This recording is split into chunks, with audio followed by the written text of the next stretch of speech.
Ang i-discuss naman natin ngayon ay ang second part na concept ng fuels and combustion. Unahin natin ang properties. So, meron tayo ditong API gravity unit. So, from the word itself, ito ay units of fuels and combustion.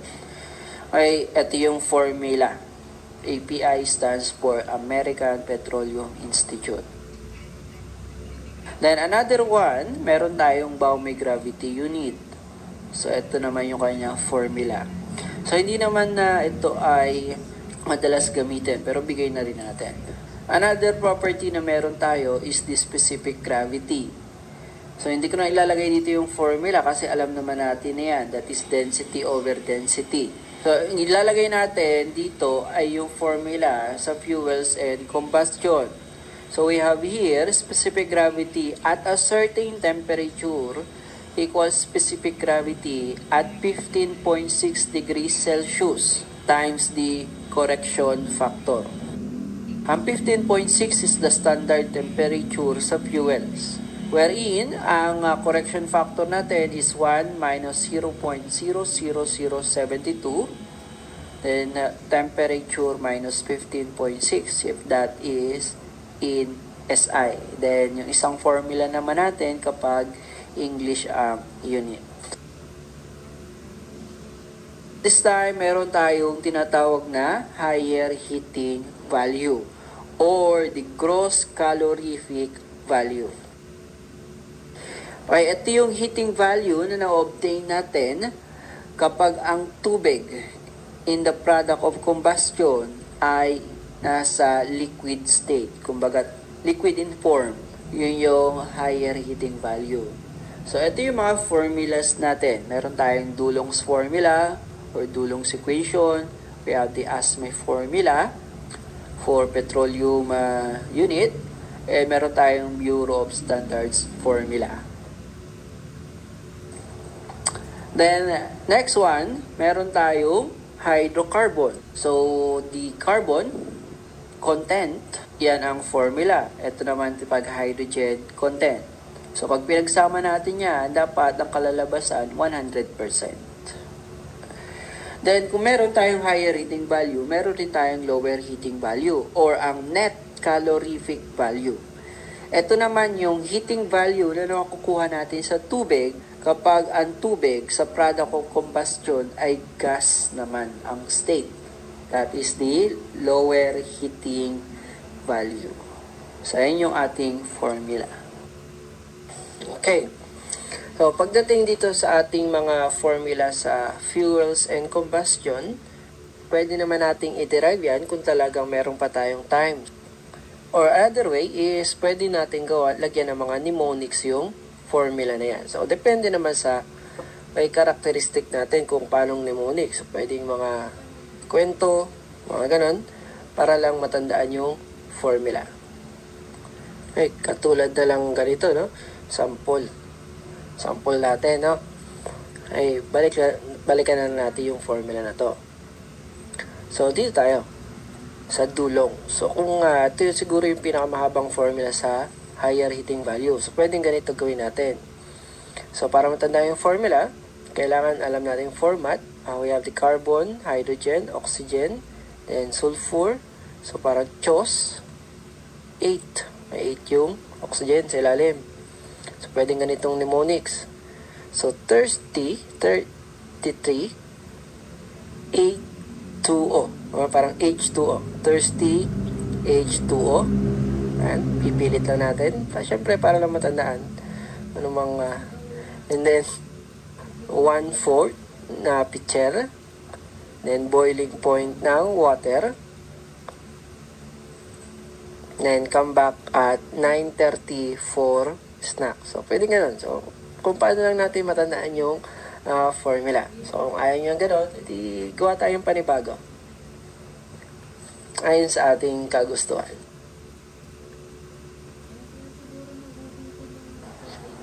Next problem natin sa fuels. A bituminous coal has the following compositions. Carbon, 71.5%. Hydrogen, 5%. Oxygen, 7%. Nitrogen, 1.3%, sulfur 3.6%, ash 8.2%, and moisture 3.4%. The question is, calculate the higher heating value of the coal. So based dun sa ating given, ang given ay ultimate analysis ng fuel. So once ang given ay ultimate analysis, yun yung mga carbon, hydrogen, oxygen, nitrogen, ang gagamitin natin ay ang Dulong's equation. So ito yung ating formula. Then substitute lang natin yung formula natin, lalabas na yung answer natin. Unit is kilojoule per kilogram. Problem number 3. Calculate the higher heating value of liquid dodecane fuel. The chemical formula of dodecane is C12H26. Ay pagdating dito, advantage natin, alam natin kung paano ilagay ang chemical formula doon sa ating sinabi sa problem, katulad ng dodecane. Dodecane is 12, dode, kumbaga kung aanoin natin sa polygon, that is 12. Pag sa amin dodecane, that is alkane. So ang formula natin sa hydrogen is twice ng carbon plus 2. So if we have dodecane, 12 ang carbon, 12 times 2, 24 plus 2, that is 26. So pag inayos natin, lalabas ang N natin na 12, ang M natin na 26. So for our solution, since ito ay hydrocarbons, carbon and hydrogen lang ang ating fuel, ang formula natin ay yung 13,500 carbon plus 60,890 hydrogen. So, na-define na natin yung formula ng higher heating value. So, ang gagawin ngayon natin, kunin natin yung C na to at yung H na to, yung carbon hydrogen. So, for the carbon, ito yung formula natin. So, we have molecular weight ng carbon 12. Kaya 12 yung mga yan. And then, substitute. Ang kalalabasan ay 0.8471. And once na nakuha na natin yung carbon na yan, pwede natin gamitin ang formula ng hydrogen. Or pwedeng ito na. Kasi tandaan, ang carbon at hydrogen pag pinagsama laging 100% sa hydrocarbons.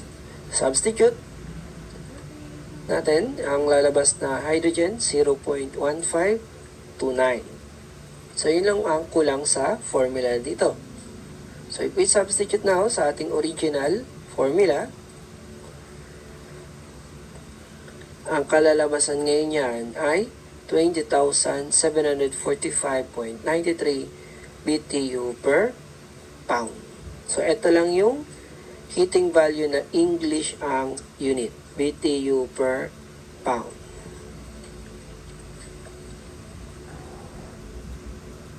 Problem number 4. Fuel oil in a day tank for use of an industrial boiler is tested with hydrometer. The hydrometer reading indicates a specific gravity of 0.924 when the temperature of the oil in the tank is 35 degrees Celsius. Calculate the higher heating value of the fuel. So, determine the given. Dalawa lang given natin. The temperature, 35 degrees Celsius, and the specific gravity at 35 degrees Celsius, 0.924. And the required is the higher heating value. So, ang solution natin, kung babalikan natin yung formula, last time, doon sa concept natin, meron tayong tinatawag na Bureau of Standards formula. Pwedeng yun yung gamitin natin. Okay? Then, lalabas yung answer. Medyo malayo nga lang dun sa correction. At saka medyo may kahirapan pa siya tandaan. Pero pwede naman yun. Okay? Ang gagamitin natin sa solution natin ay yung ASME formula. Kasi dalawa na yung tatamaan natin. Paano kumuha ng degree API and then at the same time, heating value. Okay, since nabanggit na natin paano kunin ang API, wala yan sa given. So, ito yung formula natin para makuha ang degrees API. And from that, kailangan natin specific gravity at 15.6. So, ito yung formula natin with the correction factor. Okay, yung fuels and combustion, by the way, is formula-based. When we say formula-based, ang topic na yan, kailangan mo talagang tandaan ang formula. Hindi mo makikita ang formula sa diagram, okay, kundi tatandaan mo talaga yan. Okay, so once natandaan mo yan, mabilis na to. Doon na tayo sa ating solution. Since nalatag na natin ang formula, isa-isa na natin. Magsimula tayo sa baba. Yun yung correction factor. Okay, ang kailangan natin ay the temperature, which is 35 degrees. Nasa problem pa rin naman yan. Then, substitute, lalabas ang correction factor, 0.9860. Then, once na nakuha mo yan, tuloy lang tayo for the specific gravity. Ang nasa given ay specific gravity ng 35 degrees Celsius. Substitute lang. Lalabas ang ating specific gravity at 15.6 degrees Celsius, which is 0.9371. Then afterwards, kunin natin ang API. Substitute lang natin yan doon sa formula. Lalabas ang API natin, 19.50. Hindi ko nalalagyan yung unit kasi yung mismong equation niya, yun na yung unit. Degrees API. And lastly, doon tayo sa heating value, we have the answer 43,852.2 kilojoule per kilogram.